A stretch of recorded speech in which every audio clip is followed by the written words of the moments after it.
Hello students, welcome back to my YouTube channel competition exam and general studies. तो आज हम geography का भारत की कुछ मूलभूत शहर, भारत का पर्यावरण और उससे रिलेटेड जनजातियों के बारे में जो है हम पढ़ने वाले हैं। और काफ़ी अच्छी ये होने वाली है वीडियो, क्योंकि इसमें से कई सारे क्वेश्चन जो है एग्ज़ाम में पूछे जा चुके हैं और कई हम प्रैक्टिस के तौर पर कर रहे हैं कि आने वाले एग्ज़ाम में हो सकता है वो आ जाए। तो चलिए शुरू करते हैं। तो हमारा 201 क्वेश्चन हो जाएगा, नायर जनजाति का संबंध निम्नलिखित में से किस राज्य से है? तो केरल से है। 202 इलेक्ट्रॉनिक नगर के नाम से किस शहर को जाना जाता है? तो इलेक्ट्रॉनिक शहर के नाम से बेंगलुरु को जाना जाता है। 203 है, पूर्व का पेरिस किस शहर को कहा जाता है? तो पूर्व का जो पेरिस है वो कहा जाता है जयपुर को। 204 निम्नलिखित में से कौन सा पर्यावरण के घटक के अंतर्गत आते हैं? तो ये सभी ही आते हैं पर्यावरण के घटक के अंतर्गत, जैविक घटक, अजैविक घटक, ऊर्जा घटक। 205 निम्न में से कौन सा पर्यावरण का अजैविक घटक के अंतर्गत आता है? तो अजैविक घटक के अंतर्गत आते हैं ताप। 206 पारिस्थितिकी शब्द का सर्वप्रथम प्रयोग किसने किया था? तो पारिस्थितिकी शब्द का सर्वप्रथम प्रयोग अर्नेस्ट हैकेल ने किया। 207 है, निम्न में से किसने सबसे पहले पारिस्थितिकी तंत्र का शब्द प्रयोग किया था? देखिए, पारिस्थितिकी शब्द का प्रयोग तो अर्नेस्ट हैकेल ने किया था, लेकिन पारिस्थितिकी तंत्र का प्रयोग A.G. टांसले ने। इसमें आप कंफ्यूज बिल्कुल मत होइएगा, इसमें तंत्र है और इसमें सिर्फ पारिस्थितिकी है। 208 पारिस्थितिकी तंत्र के उस घटक को जो अपना भोजन स्वयं उत्पादित करते हैं उसे कहा जाता है, तो उत्पादक वर्ग कहा जाता है।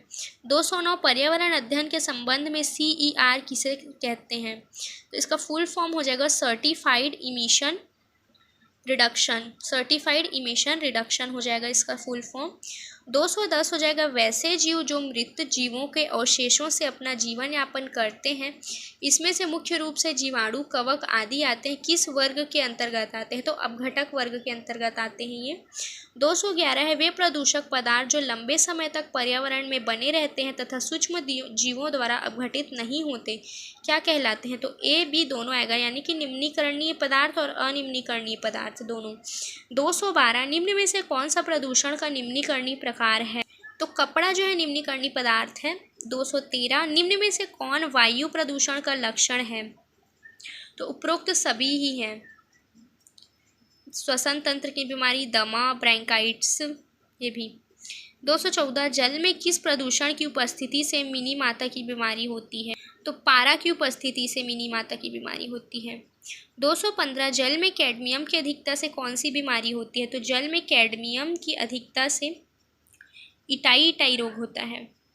216 जल में किस प्रदूषक की उपस्थिति के कारण ब्लू बेबी सिंड्रोम नामक बीमारी होती है? तो नाइट्रेट की उपस्थिति के कारण। 217 हो जाएगा, निम्न में से कौन सा ई कचरा प्रदूषण का प्रभाव है? तो उपरोक्त तो सभी ही हैं, जल का जहरीला होना, मृदा का बंजर होना, खाद्य श्रृंखला प्रभावित होना। 218 ओजोन दिवस कब मनाया जाता है? ये काफ़ी बार पूछा जा चुका है, तो 16 सितंबर को मनाया जाता है ओजोन दिवस। 219 निम्न में से कौन सा ध्वनि से प्रदूषण का हानिकारक प्रभाव है? तो उच्च रक्तचाप, माइग्रेन, अनिद्रा, यानी ये सारी हैं, ये सभी आ जाएगा। 220 प्रदूषण के कारण से संपूर्ण वातावरण, पर्यावरण का ताप बढ़ना क्या कहलाता है? तो ग्लोबल वार्मिंग कहलाती है।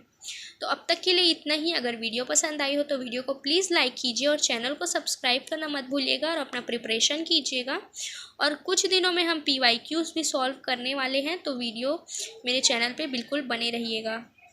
Thank for watching.